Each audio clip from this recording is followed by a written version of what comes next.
Воведување двојазичност во приватните фирми, субвенции за вработување припадници на малцинските заедници во приватниот сектор, овие точки станаа главни приоритети на владата, наместо ветуваниот економски препород. Ова се главните цели на ДУИ БЕСА по спроведувањето на двојазичноста во Македонија.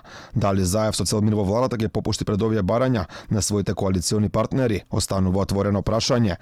Во минативе години веќе попушти околу двојазичноста, за која ветуваше дека ќе нема, но и се прашуваше. Кој бе тоа ќе спроведе во Радовиш, во Струмица, во Прилеп, во Кавадарци двојазичност? Глупости невидени, до каде забегаа?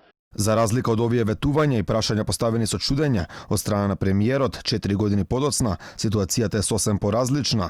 Денес и граѓаните на Струмица, Радовиш, Прилеп и Кавадарци ги слушаат дел од највисоките владени функционери како се обраќаат прво на албански, па потоа на македонски јазик од прес-салата во владата на Македонија, а еден од нив е и првиот вице-премиер или премиер на државата, кога Заев на пример е некаде на службено патување или одмор. Ju ftoj që të rrugtojmë së bashku drejt shoqërisë së re, shoqërisë së barazisë së plotë. Ju faleminderit shumë. Сега би се обратил на македонски. Примерот на Груби го следеше и министерот за економија Крешник Бектеши. Që në kupton një jetë më të mirë për të gjithë qytetarët e Republikës së Maqedonisë së Veriut. Ju faleminderit. Почитувани представници на медиумите, драги граѓани на Северна Македонија, наместо исполнување на владината програма, барем засега риториката на ДУИ БЕСА покажува дека главна цел ќе им биде исполнување на политиките во корист само на албанците. Бектеши на новинарите македонци им порача дури да си научат албански јазик.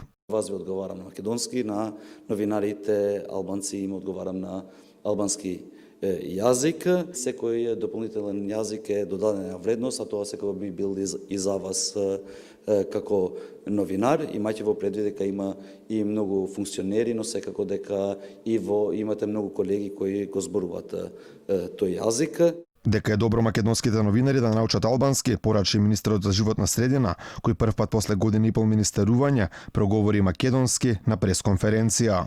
Не можам да се изразувам многу добро, ако сега да знаете. Се научим полека, нормално, врска од мене. Албански не е баш лошо да знаете, бидејќи сигурно не зборивате албански.